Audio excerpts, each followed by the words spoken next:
जय भोलेनाथ। हर हर महादेव। नमस्कार प्रिय भक्तजनों, आज मैं लेकर आई हूँ सोमवार की व्रत कथा। किसी नगर में एक धनी व्यापारी रहता था। दूर दूर तक उसका व्यापार फैला हुआ था। नगर के सभी लोग उस व्यापारी का मान सम्मान करते थे। इतना सब कुछ संपन्न होने के बाद भी वो व्यापारी बड़ा ही दुखी रहता था, क्योंकि उसके कोई भी संतान नहीं थी, कोई भी पुत्र नहीं था, जिस कारण से अपने मृत्यु के पश्चात व्यापारी के उत्तराधिकारी की उसे चिंता सता रही थी।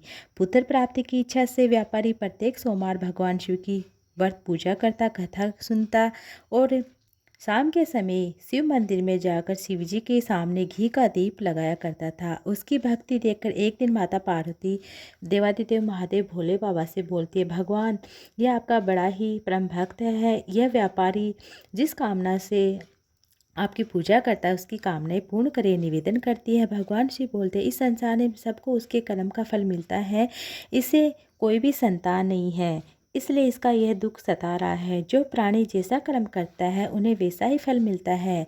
शिव जी द्वारा समझाने के बावजूद माता पार्वती नहीं मानती है, हट कर लेती है। उस व्यापारी की मनोकामनाएं पूर्ण करने हेतु शिव जी से बार बार अनुरोध करती है। अंततः माता के आग्रह पर भगवान भोलेनाथ उस व्यापारी को पुत्र प्राप्ति का वरदान तो दे देते हैं, परंतु भोलेनाथ माता पार्वती से बोलते हैं, आपके आग्रह करने पर मैंने पुत्र प्राप्ति का इसे वरदान तो दे दिया, परंतु इसका यह पुत्र 16 वर्ष से अधिक समय तक जीवित नहीं रहेगा।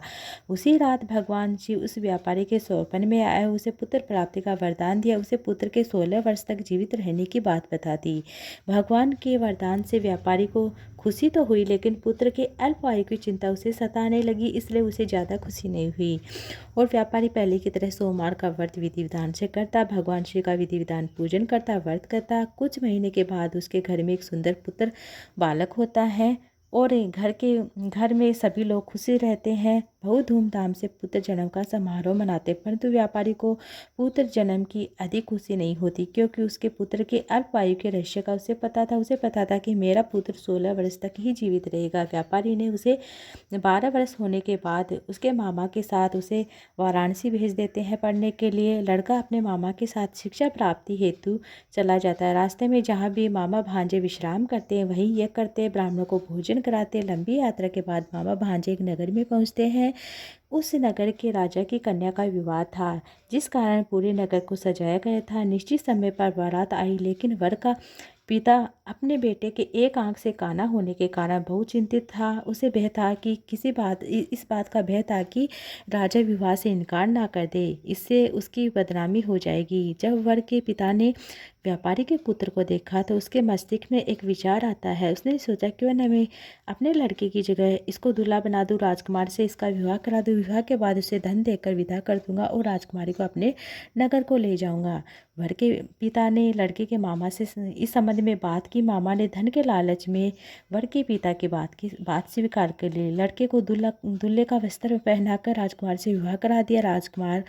राजा ने बहुत सारा धन देकर राजकुमारी को विदा किया। शादी के बाद लड़का जब राजकुमारी के साथ लौट रहा था, वह सच नहीं छिपा सका। उसने राजकुमारी के ओढ़नी पर लिख दिया कि राजकुमारी, तुम्हारा विवाह मेरे साथ हो रहा है। मैं तो वाराणसी पढ़ने के लिए जा रहा हूँ। अब तुम्हें जिस नवयुवक की पत्नी बनाकर भेजा जाएगा वह एक आंख से काना है। जब राजकुमारी ने अपनी ओढ़नी पर लिखा हुआ पढ़ा तो उसने अपने पिता को बताया। राजा को जब ये सब बातें पता चली तो राजकुमारी को महल में रख लिया। उधर लड़का अपने मामा के साथ वाराणसी चला जाता है, गुरुकुल में पढ़ना शुरू करता है। जब उसकी आयु 16 वर्ष की हुई तो उसने यज्ञ किया और यज्ञ के समाप्ति पर ब्राह्मणों को भोजन कराया, खूब अन्न धन वस्त्र दान दिए। रात को वह अपने शयन कक्ष में सो रहा था। शिव के वरदान के अनुसार शयन अवस्था में उसे प्राण पखेरु उड़ जाते हैं। सूर्योदय होने पर मामा मर्द भांजे को देखकर रोने पीटने लगता है। आसपास के लोग एकत्रित हो जाते हैं, दुख प्रकट करते हैं। लड़के के मामा के रोने विलाप के स्वर माता को सहन नहीं होता है। भगवान शिव माता पार्वती वहाँ से गुजर रहे होते हैं। माता पार्वती ने भगवान शिव से कहा, हे प्राणनाथ, मुझे इसके रोने के स्वर सहन नहीं हो रहे हैं। आप इस व्यक्ति का जो भी कष्ट है उसे दूर कीजिए। भगवान शिव ने माता पार्वती के साथ अदृश्य रूप में समीप जाकर देखा तो भोलेनाथ माता पार्वती से बोलती है तो उसी व्यापारी का पुत्र जिसे मैंने 16 वर्ष की आयु का वरदान दिया था उसकी आयु पूरी हो गई है। माता पार्वती ने फिर भगवान शिव से निवेदन किया, उस बालक को जीवन देने का आग्रह किया। माता पार्वती के आग्रह करने पर भगवान शिव ने उस लड़के को जीवित होने का वरदान दिया। कुछ ही पल में भगवान शिव वह बालक जीवित होता है। शिक्षा समाप्ति करने के बाद लड़का मामा के साथ अपने नगर की ओर चल देता है। दोनों चलते हुए उसी नगर में पहुंचता जहां उसका विवाह हुआ था। उसी नगर में यज्ञ का आयोजन करा। समीप से गुजरते हुए नगर के राजा ने यज्ञ का आयोजन किया और उसने तुरंत ही लड़के को उसके मामा को पहचान लिया। यज्ञ के समाप्ति के बाद राजा और मामा और भांजे को अपने महल ले जाता है। कुछ दिन उन्हें महल में रखता है। बहुत सारा धन दौलत देकर राजकुमारी के साथ विदा कर देता है। इधर भूखे प्यासे रहकर व्यापारी उसकी पत्नी बेटे की प्रतीक्षा करते हैं। उन्होंने प्रतिज्ञा कर रखी थी यदि उनके बेटे की मृत्यु का समाचार उन्हें मिलेगा तो दोनों अपने प्राण त्याग देंगे। परंतु जैसे ही बेटे के जीवित वापस लौटने का समाचार सुना तो बहुत खुश होता है और अपनी पत्नी और मित्रों के साथ नगर के द्वार पर पहुंचता है। बड़े ही धूमधाम से ढोलक नगारे के साथ अपने बेटे के विवाह का समाचार सुनकर पुत्र वधू राजकुमारी को देखकर बड़े ही खुशी होते हैं। उनकी खुशी का ठिकाना ही नहीं रहता। उसी रात भगवान शिव ने व्यापारी के स्वप्न में कहा, हे श्रेष्ठी, मैंने तेरे सोमवार के व्रत के कारण व्रत कथा सुनने से प्रसन्न होकर तेरे पुत्र को लंबी आयु का वरदान दिया। पुत्र की लंबी आयु जानकर व्यापारी बड़ा ही प्रसन्न हो जाता है। शिव भक्त होने तथा सोमवार का व्रत करने से व्यापारी की सभी कामनाएं पूर्ण हो जाती है। इसी प्रकार जो भक्त सोमवार का विधि विधान से व्रत करता है, व्रत कथा सुनता सुनाता उनकी सभी इच्छाएं देवादिदेव महादेव भोले बाबा पूर्ण कर देते हैं। आइए प्रिय श्रोताओं, अब आरती सुनते हैं।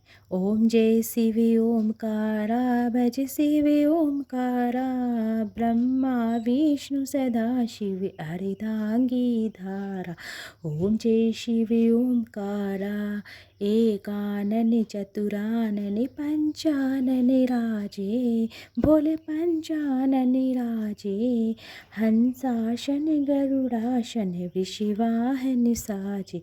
ओम जय शिव ओमकारा, दो भुज चार चतुर भुज, दस भुज अति सोहे, भोले दस भुज अति सोहे, त्रिगुण रूप निरखते त्रिभुवन जन मोहे। जय शिव ओमकारा, अक्षय माला वनमाला मुड़ी माला धारी, भोले मुड़ी माला धारी, चंदन मृग मध्य सोहे, भाले शशिधारी। ओम जय शिव ओमकारा, श्वेतांबर पीतांबर वागंबर अंगे, भोले वागंबर अंगे, सनकादिक गरुणादिक भूतादिक संगे। ओम जय शिव ओमकारा, करके मध्य कमंडल चक्र त्रिशूलधारी, भोले चक्र त्रिशूलधारी, सुखकारी दुखहारी जग पालनकारी। ओम जय शिव ओमकारा, ब्रह्मा विष्णु सदा शिव जानत अविवेका, भोले जानत अविवेका, प्रणवांचर में शोभित ये तीनों एका। जय शिव ओमकारा, त्रिगुण स्वामी जी की आरती जो कोई नर गावे, भोले जो कोई नर गावे, कहत शिवानंद स्वामी सुख संपत्ति पावे। जय शिव ओमकारा, पर्वत सोई पार्वती शंकर कैलाशा, भांग धतूरा का भोजन भस्म में वाशा। ओम जय शिव ओमकार, जटा में गंग बहत है, गल मुंडन माला, शेष नाग लिपटावत ओडन मृगछाला। ओम जय शिव ओमकारा, काशी में विराजे विश्वनाथ नंदी ब्रह्मचारी, नित्य उठ दर्शन पाव महिमा अति भारी। ओम जय शिव ओमकारा, जय शिव ओमकारा, प्रभु जय शिव ओमकारा, ब्रह्मा विष्णु सदा शिव अर्धांगी धारा। जय शिव ओमकारा, कर्पूर घोरम करुणावतारम संसार सारम भुजगेंद्रहारम सदा वसंतम हृदयारविंदे भवम भवानी सहित नमामि। हर हर महादेव। श्री शिवाय नमस्तु।